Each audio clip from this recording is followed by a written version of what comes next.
Family, welcome back to another episode.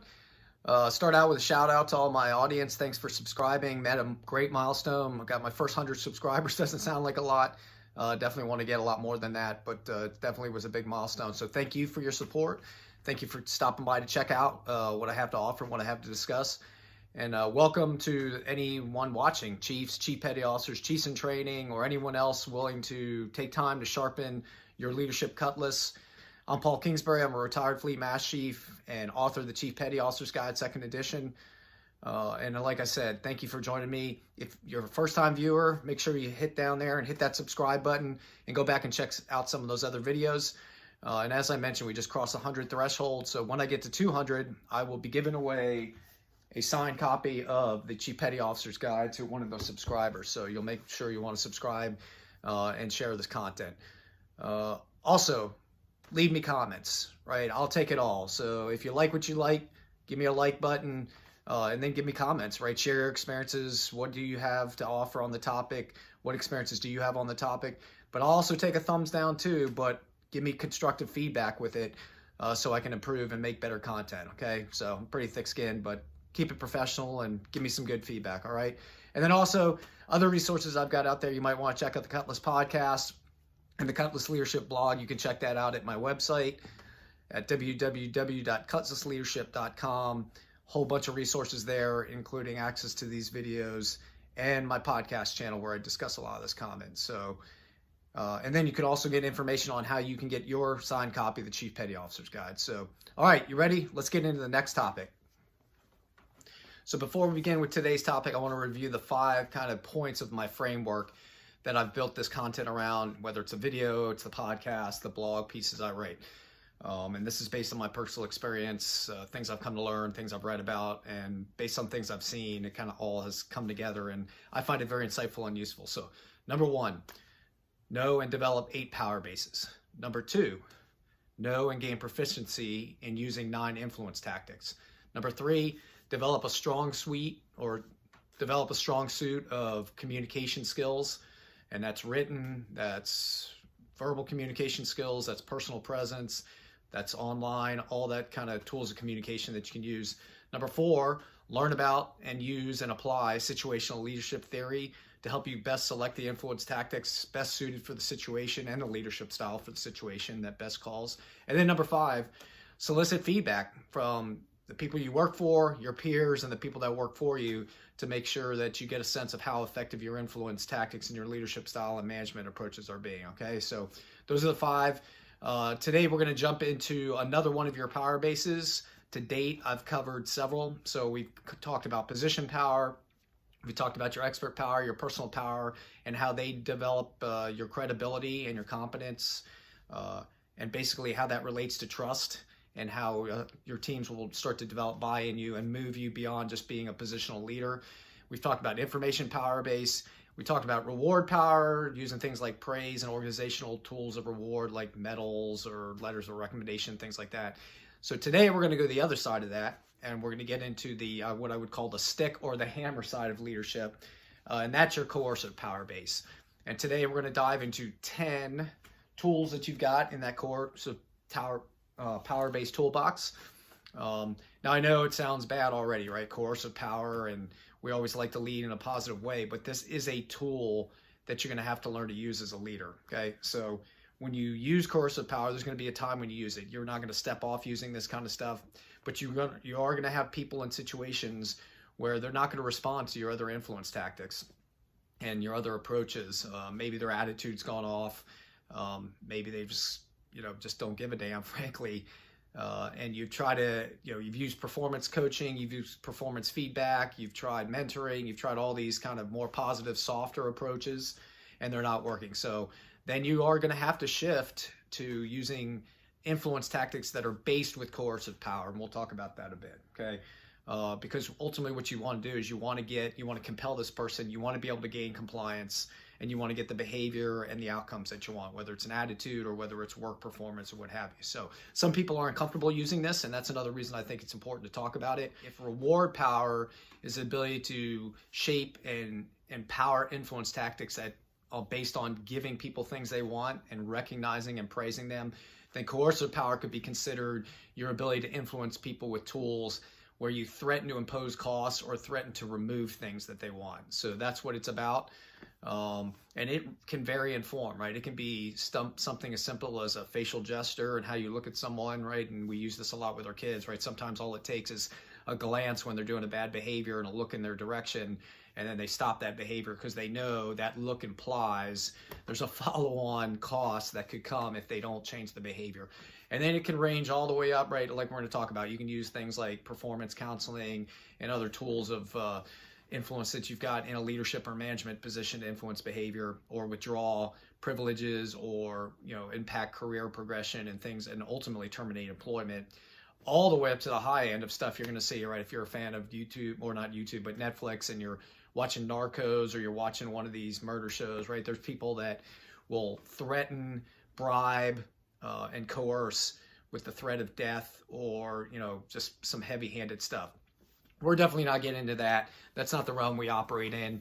There are people that do it, and you can go back and watch videos of how dictators and lots of leaders have been successful using these kind of heavily based, coercive, power-based influence approaches, right? But we'll get into that perhaps in a chapter down the road, because I think there's some learning from those leadership styles as well as unpopular. The outcomes, right? The aims are normally not noble, and they're not definitely things we're after.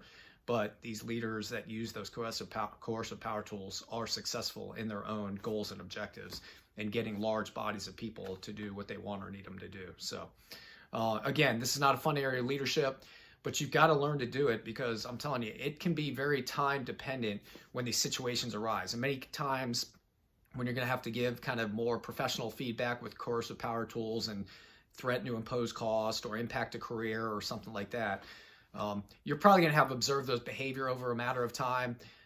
You're going to have time to have sat down with a person, planned out your delivery. Maybe there's formal counseling sheets that you use that kind of guide those discussions. But in some cases, you're going to be just out there in these situations, and someone's going to, spout out to you, or they're going to resist what you want them to do, or they're not going to take an order from you. And sometimes that's in a crisis situation. Sometimes it's in front of other people. So an important thing about coercive power is if you're going to threaten with one of these tools that you've got in your coercive power, you got to be willing to do it. And if you find yourself unwilling or unsure about the tools and the limitations of these coercive power tools, and some of them are legally bound or constrained on what you can do, if you start misapplying this and you can't deliver with it, other people are going to see that, and your own leadership influence and your personal power base are going to take a hit.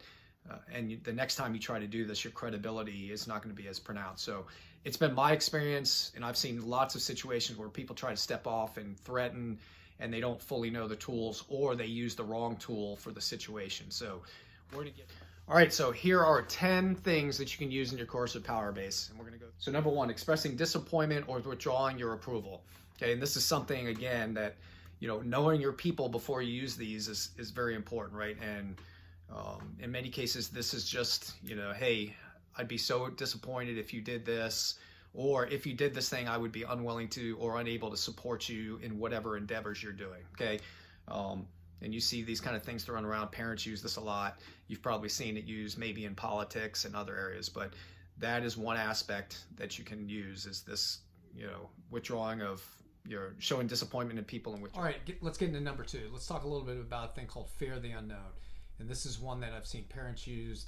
I've used it a little bit in my professional career, but it's more of an indirect approach. And it's not a direct threat by you, but it allows the person to kind of develop in an indirect way their own assessment of the threat or the risk based on the outcome. And it's basically, you see something perhaps in the middle of the day or early in the day, something happens, and instead of handling it right then or engaging with a coercive power tool or a threat of something to happen, maybe you express some disappointment, and then you come in on top of that and you talk about, all right, I want you to come see me at the end of the day and we'll discuss what's going to happen.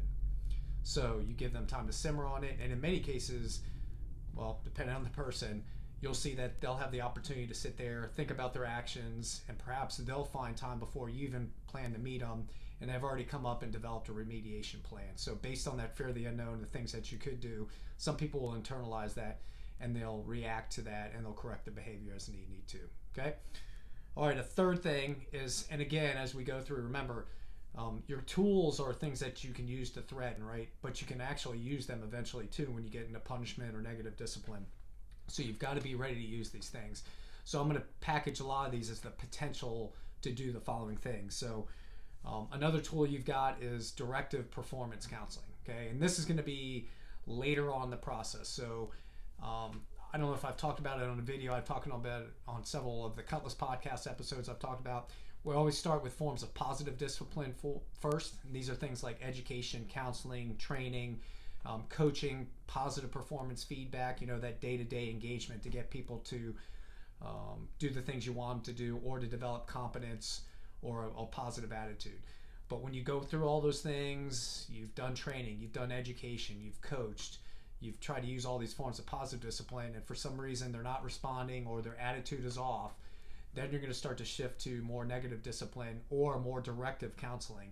And this is where you're going to put the threats of outcomes or consequences on paper, right? So it becomes a lot more formalized, it's less verbal, and it should get their attention with that. So you're going to go through the typical performance counseling outline, but at the end of it, you're going to include if you don't do these things, here's the things I will now have to do as a leader to hold you accountable if you can't achieve the standards or the objectives that we want you to. So many times the word counseling gets a negative connotation because I think we always are focused on this negative kind of formalized counseling, but counseling can be positive too, right? It can be a form of positive discipline, and it can be less informal if you need to. So that is a tool you've got, the ability to go to directive performance counseling that you can then eventually cite in evaluations or other forms of discipline that you need to use. Okay. Number 4, so let's get into loss or access to privileges and perks. So in some cases, this is the potential if you get removed from a position of authority or whatever. So if you don't do the things you need to do, if you don't change certain things, you will be removed from this position. And because you're removed from that position, you will lose things that go with it. I've talked about this in the video I did with Raymond Kemp about perks that come with a position. And those aren't perks for you. Those are things to help you do the job, to make your responsibilities a little bit more easier. But you could lose those things that go with it, or you could lose those things altogether. The office, the company car, certain access to benefits and bonuses or club facilities and things like that. So that's one aspect of loss of privileges. On the military side, many of you are familiar, we can give certain privileges. Back in the day, it used to be like civilian clothing was a big deal. That's less so now these days. But, I had to earn my civilian clothing privileges early on in my career, but they could be removed once I had them. If I failed to wear my military uniform in an appropriate way, or if I had, issues with my military appearance or my, military bearing or demeanor, they would use the removal or the threat of removing my civilian privileges as a coercive power tool. So you've got that. And they could do things with driving privileges, access to certain things, and those things are out there still. The point about loss of privileges is you have to be the person who has the authority to give the privileges to take them away. So if someone else higher in the chain of command or higher in the organization has the ability to give those privileges, then you usually don't have the influence to take those away. So you need to be very careful if you're going to threaten taking those away. What you can threaten to do is talk to the person who can take those privileges away, and have those things done. And again, you see this a lot of times in parenting, right? So access to a phone is a privilege, access to certain things, being able to stay up later as a child or whatever. Parents have the ability to shape those and remove those privileges as they need to. So you have the ability to threaten to remove those privileges as a coercive power tool. Okay. All right. Then we can get into formal evaluations or comments in it or downgraded marks in your evaluations. Or at least, again, the prospect of that happening when you're in the threatening phase. But again, if you're going to talk about that, if you're going to lay down a standard and draw a red line on behavior and consequence, you better be willing to do it. So again, those of you in the military are should be familiar with this. It's been my experience, though, that with evaluations, we spend a lot of time figuring out how to write them in the person's best interest and get them advanced and set them up and talk about them in favorable terms. But you've got to be able to use an evaluation kind of in a negative way too, to document performance that isn't so good. And I've had to do this on active duty, even as a command master chief with a chief petty officer, and put some pretty severe remarks that basically I ensured, and my commanding officer who signed that eval ensured that they wouldn't get promoted, or that their prospects of promotion and retention were pretty low. So you've always got the ability to do that. Again, you got to reference those human resource manuals or the advancement manual for your specific service, and those will govern all the ways that the requirements to just downgrade marks on an eval, or the way you can put comments in there, because there's boundaries on what you need to do, and there's processes to do that. So make sure you're informed on those things if you're going to do that. And then we can go to more formal, like talked about a little bit earlier, performance counseling.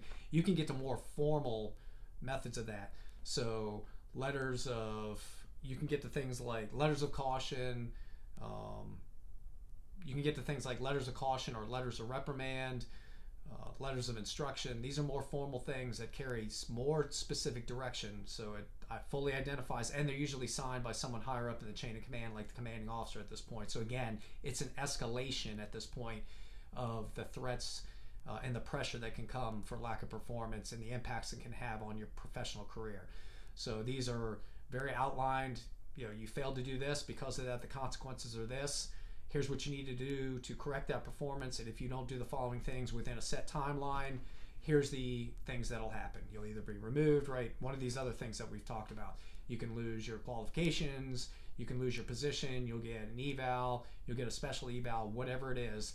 You do that with this much more formal letters that you've got available. But again, those things are out there. Read about those, learn about how to use them. Check out, there's lots of examples that your supervisors, I guarantee, have of instances they've gotten. Look for those, right? Look for drafts and get a sense of how to write those and learn how to write those things.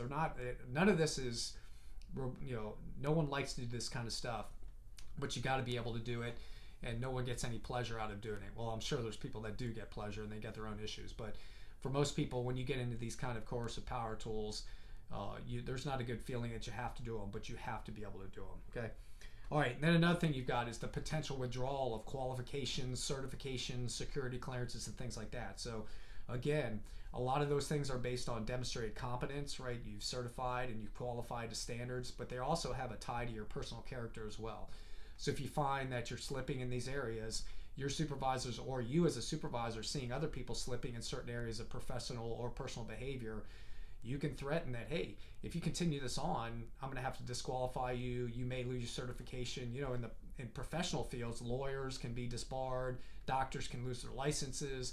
There's some pretty severe consequences that can happen. So again, a lot of these have impacts or potential impacts to a person's career and their upward mobility within an organization. So again, you've got to be willing, if they don't meet standards of competence and character, to either disqualify, decertify, or remove the security clearance as you need to. So that's another tool. Again, reference the manuals that you need to back you up, and make sure you have chain of command support before you go and initiate those actions. All right, and then if we've documented, eventually you can start to impact promotion, right? I can either not recommend you for promotion on evaluations, or I can withdraw your recommendation for advancement. And if you're in the military, you go to the advancement manual. There's very specific procedures on how you have to do that and the criteria. And again, your commanding officer has the authority to make that. But on the civilian side, you make maybe informal recommendations. And this might be kind of, you've been advocating for someone over time, you've been a mentor, and then you've done the advocacy and you're out there trying to set them up for a future opportunity, and you've been speaking on their behalf and vouching for them basically. You can threaten to remove that as well. So it doesn't necessarily need to be formal, but you've got the ability to remove support, like I talked about back in point 1. And this would be a more severe support, where you remove the support for their advancement higher in the organization, or for a job of more responsibility and authority. Number 9, so potential reassignment. So I can either demote you, or I can reassign you to a position of less responsibility if you don't perform in that position. Again, we don't just start out with these kind of tools of influence, right? We start out with, ideally, you start looking at yourself first. If someone's not performing to the standards you want, you reflect and go, okay, have I done what I need to do as a leader or a manager? Have I given them training and education?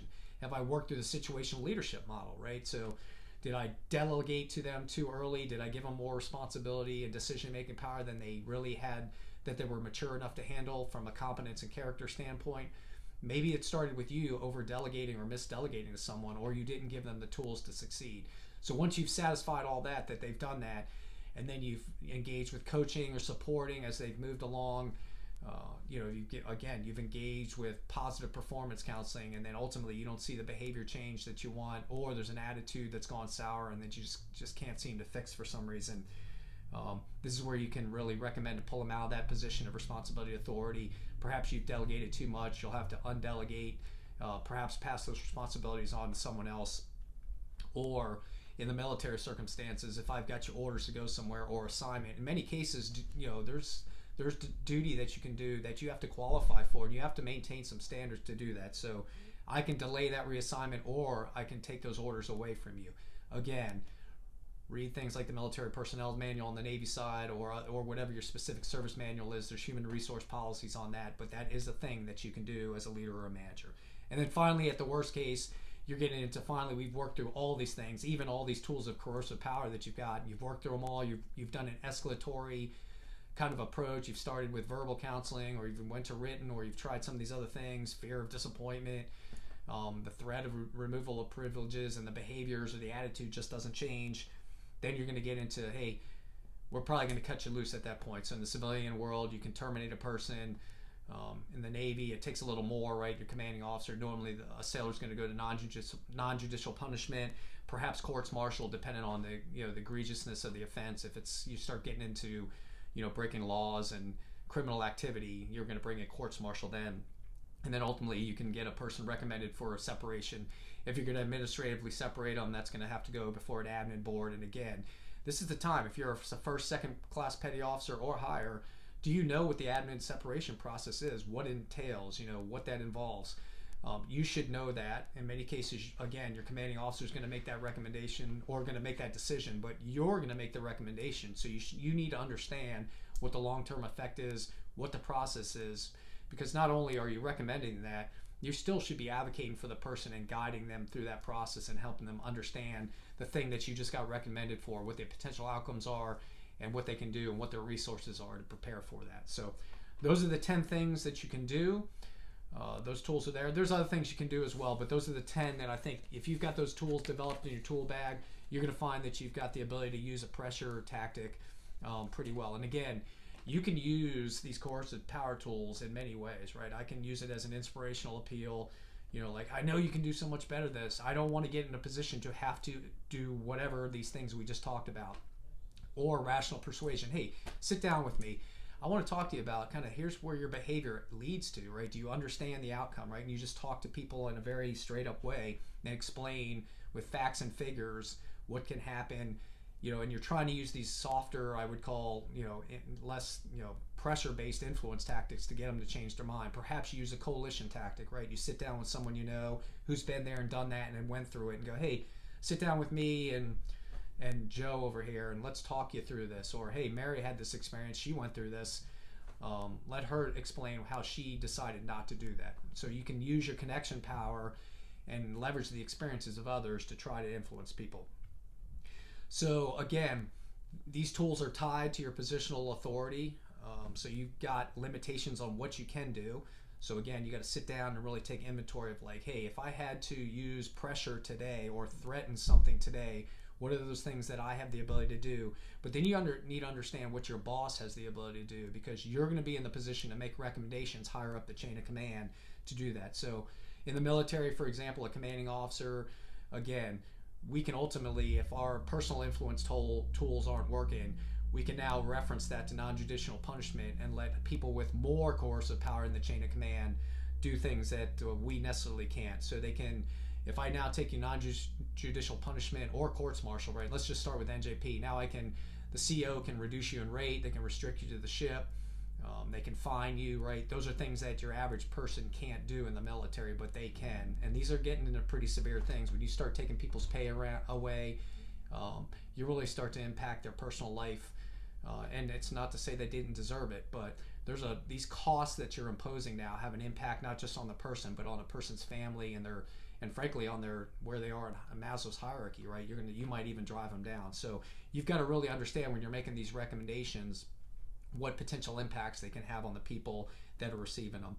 And then, of course, your commanding officer can refer stuff if it's severe criminal activity up to courts martial, and now you're getting into some pretty severe stuff that can ultimately lead to jail time and some pretty egregious fines and things like that. So take time, make sure you know that. I'll list some of the resources here in a little bit about what you can do. So you do have significant impact on these outcomes. You have your recommendations usually carry significant weight, but I'm going to tell you this, my experience has been, especially in the military, if you're going to go to your boss or a higher boss and recommend one of these more coercive forms, if you're going to recommend taking someone's pay away or fining them or restricting them to the ship, or in the civilian sector, if you're going to recommend have someone fired, you better have your ducks in a row. You better show that boss that, hey, I've done everything that I've got.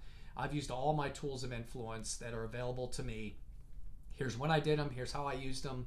Right? This is why we require this kind of administrative trail to show that you've used all these tools. Because again, when you start getting into using these tools that ultimately lead to punishment and life-altering consequences in many cases, people don't take those decisions lightly, and the people making those decisions want to know that the people closest to the problem have done everything within their power to handle that situation. So take inventory of it. If you find yourself in non-judicial punishment with representing one of your sailors as the chain of command, the CO looks over you and goes, "What have you done?" And you start, yeah, you own that, right? So that's why your commanding officer is going to ask and challenge you and your departmental leadership on those kind of things. Okay, so again, a great place to start by knowing the governing documents that cover all these tools of coercive power. Like I said, you got organizational human resource manuals on the military side, and again, my experience is obviously Navy, but we have the military personnel's manual, you have the advancement manual, you have your Uniform Code of Military Justice, you got the manual for of the Judge Advocate General, and you got the manual for courts martial. Those all get into all those processes that govern coercive power, and you got to know those. Okay, scan through. You don't have to read them all in depth either. Just scan through the table of contents and find an area you're not familiar with. And a good way to think about this is, if I had to tomorrow recommend to take someone's advancement away, would I know the rules and the boundaries and who would do that? And if you don't know what that is, go in and look that specifically up, right? If one of your people got frocked and you wanted to withdraw their frocking recommendation, or delay their frocking, if you wanted to make that recommendation, would you understand how it works, who has to make that decision, and what the criteria are? Okay, those are things you need to do. If you want to remove a certain privilege, would you understand whose authority is it to do that, right? Can you do that? Can you not, right? Again, you don't want to go in using and threatening coercive power tools with people and then you can't back them up, because I'm telling you, your credibility is going to take a hit. Other people are going to see that, and you're just going to start to look ridiculous. And frankly, your personal power is going to take a hit as well, and then your people and your teams are going to start to lose trust in your ability to use coercive power and pressure tactics.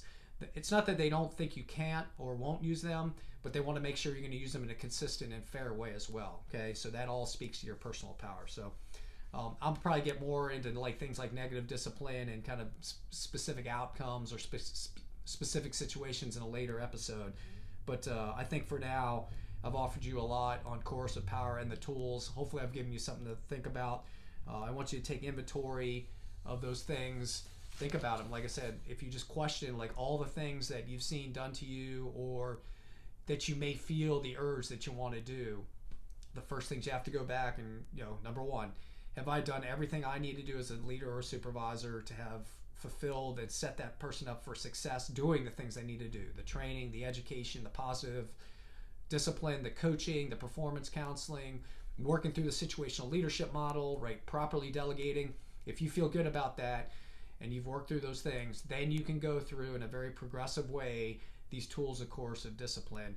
And you can see on the video, I've listed each one down. Now, I've tried to scale them from least impactful to worst, and work through each one of the 10 that we've talked about, and then just go, hey, how familiar am I with that kind of specific coercive power tool? And as you work through and write those things down, I think you're going to learn a lot.